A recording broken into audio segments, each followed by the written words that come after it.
అయితే మనకు కష్టం వచ్చే సచ్చరిత్రో, లీలామృతం పారాయణ చేస్తున్నాం. పారాయణ చేస్తే ఒక కోరిక తీరుతుంది, లేక కష్టం తీరుతుంది. ఏం జరిగితే తీరాలి? మనకైతే మనం ప్రింట్ చేసుకున్న ఫోటోనే అది. మనం తయారు చేసుకున్న విగ్రహమే అది.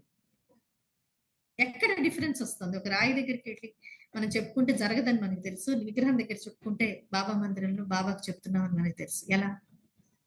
ఏం జరిగితే అసలు మనం కోరుకుంటే ఏదైనా తీరాలి? ఆ వెనకాల బ్యాక్‌గ్రౌండ్ అంతా మీకు ఏది నిజం, మతం ఎందుకు, విజ్ఞానం ఇచ్చుకల్లా ఆ లాజిక్ ఉంటుంది. అసలు ఏదైనా ఎందుకు జరుగుతుంది? అసలు మనకెందుకు ఒకసారి కష్టాలొస్తాయి, ఒకసారి కష్టాలు రావు? ఎంత కష్టపడినా ఒక్కొక్కసారి సక్సెస్ రాదు, ఒక్కొక్కసారి సక్సెస్ వస్తుంది. అసలు జన్మలెందుకొస్తాయి? ఈ సమాధానాలు కావాల్సిన బేస్ అక్కడిచ్చారు. ఆ స్వరూపమే, ఆ బేస్ ఏదైతే ఉందో అదే భగవంతుడు. ఆ భగవంతుడే సద్గురువే బాబా. కాబట్టి బాబా ఒక లీల చేశారంటే వెనకాల ఎంత ఎంత జరిగి ఉండాలి, సృష్టిలో ఎంత మార్పు జరిగి ఉండాలి.